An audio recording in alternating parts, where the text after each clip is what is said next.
Good evening, visitors, and welcome to the Australian War Memorial's Last Post ceremony.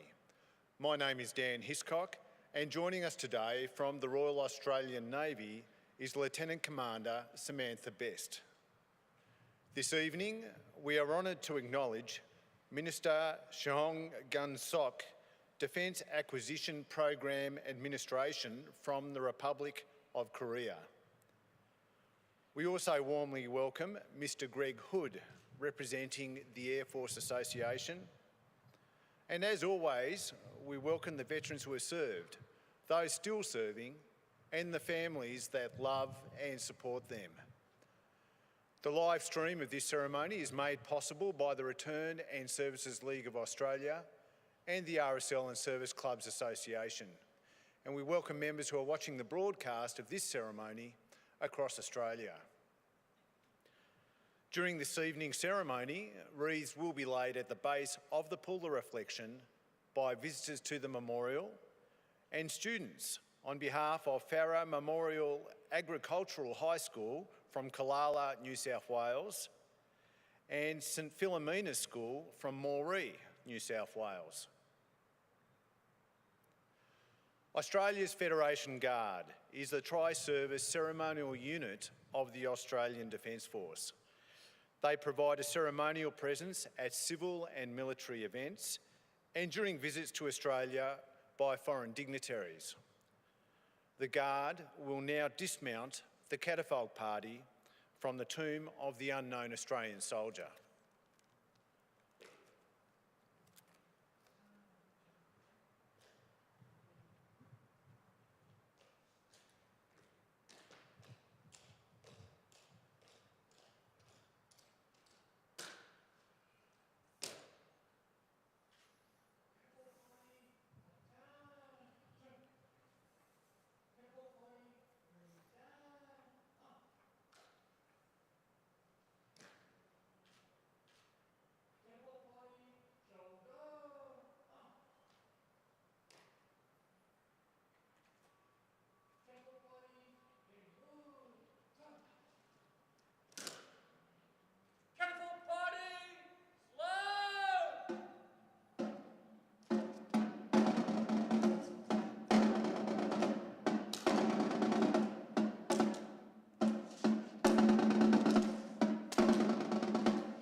Now, if you're able, I invite you to please stand and join in singing the national anthem.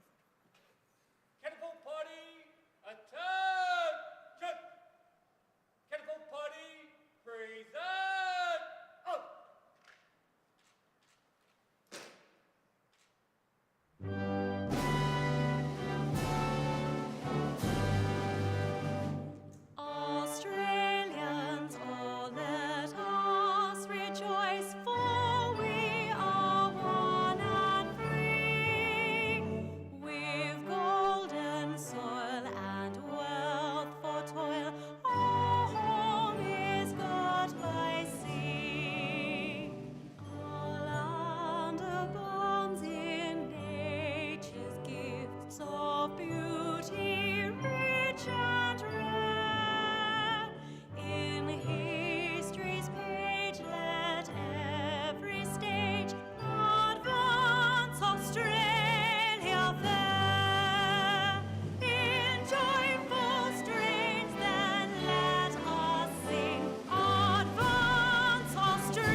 Thank you. Students, please be seated.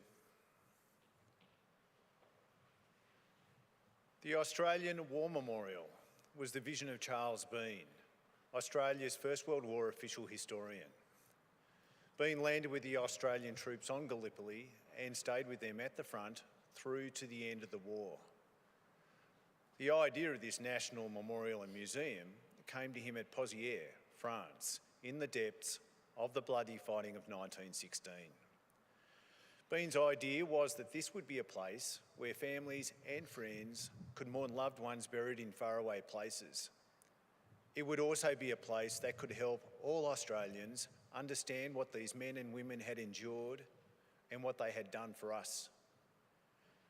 Bean's vision, to which we remain true, is best expressed as inscribed in the entrance to the memorial's galleries. Here is their spirit in the heart of the land they loved, and here we guard the record which they themselves made. Tonight, we will read the story behind just one of those on the Roll of Honour, which lists the names of more than 103,000 men and women who have given their lives for us in war and on operations for more than a century. But first, we present a lament, Flowers of the Forest. Wreaths or floral tributes will now be laid at the base of the Pool of Reflection.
Today we remember and pay tribute to Flight Sergeant Harvey James Porter.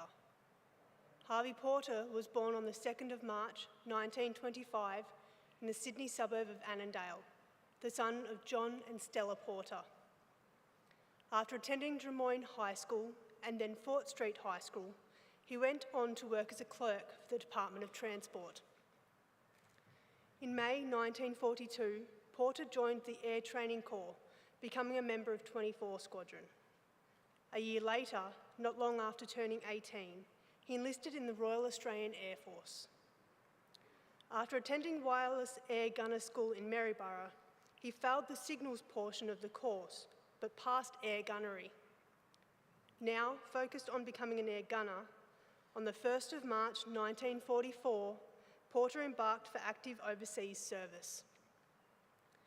As part of the Empire Air Training Scheme, he was one of almost 27,500 RAF pilots, navigators, wireless operators, air gunners and flight engineers who, throughout the course of the war, joined Royal Air Force squadrons or Australian squadrons based in Britain. In May 1944, Porter joined No. 27 Operational Training Unit, part of No. 6 Group, RAF Bomber Command. He trained as a night bomber crew member in Vickers Wellington twin-engined long-range medium bombers. In late October 1944, Porter joined No. 103 Squadron, RAF, which flew Avro Lancaster heavy bombers as part of Bomber Command. After completing a mine-laying operation in the Kattegat, the narrow strait of sea between Denmark and Sweden, on the night of the 12th of March, Porter's Lancaster was making its way back to England. Over the Danish region of West Jutland, Porter's aircraft was attacked by a German night fighter and caught fire. 5 of the 7 members of the crew were able to bail out and later managed to make their way to Sweden and then back to England. The 2 gunners, Sergeant Morris and Flight Sergeant Porter, were still in the plane when it crashed, burning into farmer Sven Jensen's field in Denmark. They died immediately. Harvey Porter was 19 years old. Today, his remains lie buried in Tarm Cemetery in Denmark, under the inscription, "He gave his all for the country he loved so well." To add to the Porter family's grief, Harvey's brother Raymond, who had also enlisted in the Royal Australian Air Force, was presumed dead in October 1943 while training in Canada. Harvey Porter's name is listed on the Roll of Honour on my left, among almost 40,000 Australians who died while serving in the Second World War. His photograph is displayed today by the Pool of Reflection. This is but one of the many stories of service and sacrifice told here at the Australian War Memorial. We now remember Flight Sergeant Harvey James Porter, who gave his life for us, for our freedoms and in the hope of a better world.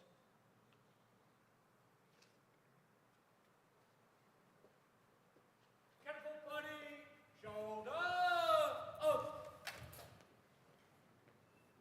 Please stand for the reading of the ode and sounding of the last post.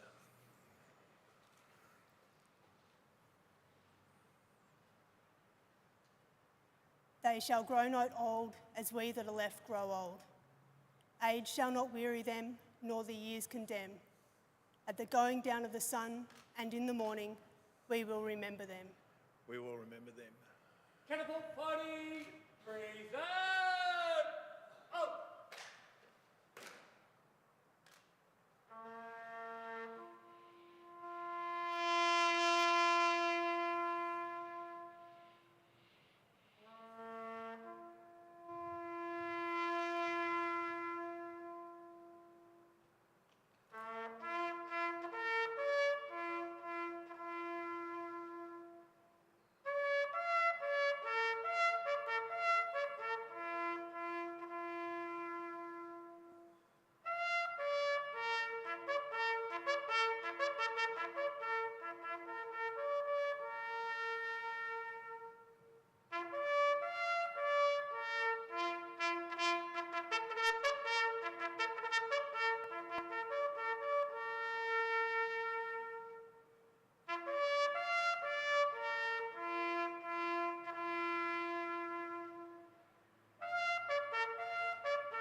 lest we forget. Lest we forget.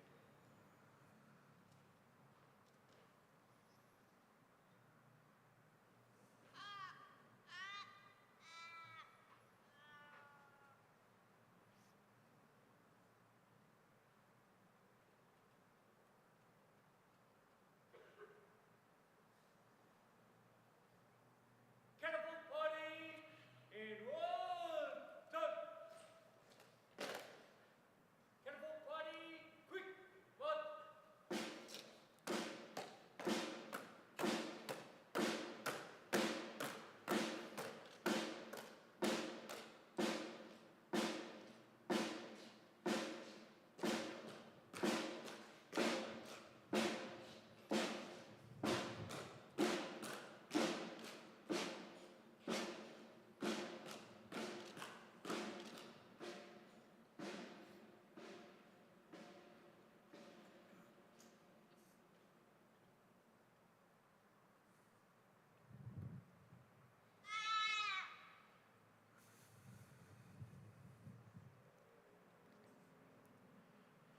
We'll leave you this evening with the words of the memorial's founder, Charles Bean. Many a man lying out there at Pozières or in the low scrub of Gallipoli, with his poor, tired senses barely working through the fever of his brain, has thought in his last moments, well, it's over, but in Australia, they will be proud of this. Ladies and gentlemen, girls and boys, that concludes the last post ceremony. On behalf of the Director, staff and volunteers, thank you for visiting the Australian War Memorial today and for your continued support during the Memorials Development Project. Wish you all a very pleasant evening. Thank you.